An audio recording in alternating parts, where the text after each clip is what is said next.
हाय viewers, तो मैं आपको एक चीज़ बताना चाहती हूँ, ब्लाउज शोल्डर्स। ठीक है, ब्लाउज शोल्डर का फॉर्मूला क्या होता है? देखो, कुछ भी हम कभी भी कुछ भी करते हैं तो हर चीज़ का एक मेथड होता है। ठीक है, तो जैसे हम स्टिच भी सीखते हैं तो उसका भी मेथड होता है। ठीक है, मतलब मेथड फॉर्मूला होता है। ठीक है, तो उसकी भी गुणा भाग होती है। हमें हर लैंग्वेज यूज़ करनी चाहिए, क्योंकि हमें नहीं पता कौन कैसे कहाँ से हमारी वीडियोस देख रहा है, तो हर किसी को समझ में आना चाहिए। ठीक है, तो ब्लाउज शोल्डर फॉर्मूला। ठीक है, ब्लाउज का जो शोल्डर होता है, जो तीरा होता है ब्लाउज के लिए, उसका जो फॉर्मूला होता है हम कैसे निकालते हैं। एग्जाम्पल बता रही हूँ, आई होप कि आपको क्लियर हो रहा हो। एग्जाम्पल है फुल शोल्डर। ठीक है, जो आपका तीरा है, मतलब जो आपका ये हमारा शोल्डर होता है उसको तीरा बोलते हैं। ठीक है, तो वो है 15, मान लो आप 15 है। ठीक है, जैसे मेरी 38 चेस्ट है, तो मेरा 14 है, 14 है मेरा तीरा, तो उसका हाफ हो गया 7। ठीक है, ये हमेशा याद रखना। और मैं हमेशा हमेशा रिपीट करती हूँ, आप मेरी कितनी भी वीडियोस को कोई भी आप एक्सप्लोर कर लीजिए। ठीक है, उसमें आपको हर चीज़ मिलेगी, हमेशा मिलेगी कि आप नोट डाउन करो।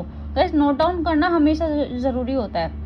ठीक है, हम हर चीज़ नहीं हमें याद आती तो देखो, उसके बाद पेपर पे कटिंग करो, फिर आप कपड़े पे कटिंग करो। और बहुत ही मतलब क्लियर चीज़ें बताती हूँ जो मैंने मतलब खुद सीखी है, खुद से नोट डाउन करा है। ठीक है, तो देखो, आपको फुल शोल्डर जो पूरा आपका तीरा होता है 15 होता है ना। इंची टेप यहाँ इस बोन हड्डी, इस जो शोल्डर हड्डी होती है इससे और इस हड्डी से इसको नापना चाहिए। ठीक है, उसके बाद हाफ शोल्डर हो गया 15 डिवाइडेड बाई 2। ठीक है, तो ये हो गया 7.5, जैसे 14 का 7 तो 7.5 हो गया। 15 को 2 से भाग करेंगे 7.5 हो गया। उसके बाद नेक डीप, ये है 11 नेक डीप। ये बहुत ज़रूरी है। नेक डीप हमारा तीरा जो निकलता है वो हम गले की जो पीछे की गहराई पहनते हैं और चौड़ाई पहनते हैं, इसके अकॉर्डिंग ही निकलता है। ठीक है, तो हमेशा याद रखना।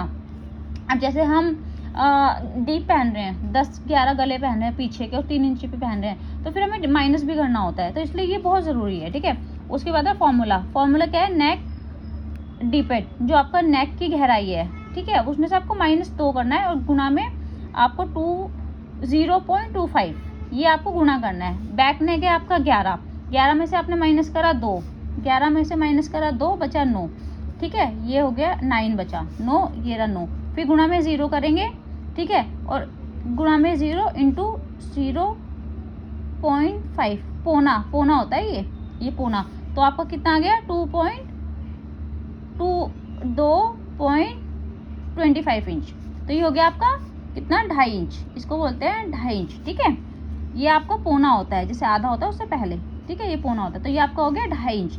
ठीक है, 2.5 इंच का बैक नेक निकलेगा आपका। और हाफ शोल्डर 7.5 था, -2.5 इंच कर देंगे 5.5। मैंने कहा था ना पहले ही कि जो हम गला बनाते हैं, जो हम हमारे पीछे का गला, जो बैक गला पहनते हैं, अगर हम डीप गला पहन रहे हैं 9 से ऊपर, तो उसके बाद हम माइनस कर देते हैं। तो ये देखो कैसे मैंने माइनस किया है, उसको वहाँ गुणा किया, 15 को आपका जो शोल्डर था उसको 2 में गुणा किया, 7.5 आया। 7.5 में से मैंने 2.5 इंच माइनस कर दिया। ठीक है, ये 5.5, ये आपका 5.5 माइनस 0.25। ठीक है, तो ये आ गया आपका 5। तो आपका जो प्रॉपर शोल्डर आएगा वो 5 इंच आएगा। ठीक है, तो ये लेना है। अब जो अगर आप क्वेश्चन आ गया कि अगर तीरा 5 इंच हो गया तो हम हार्मोल कितना लें, इसके लिए आपको मुझे कमेंट करना पड़ेगा, फॉलो करना पड़ेगा। Thank you.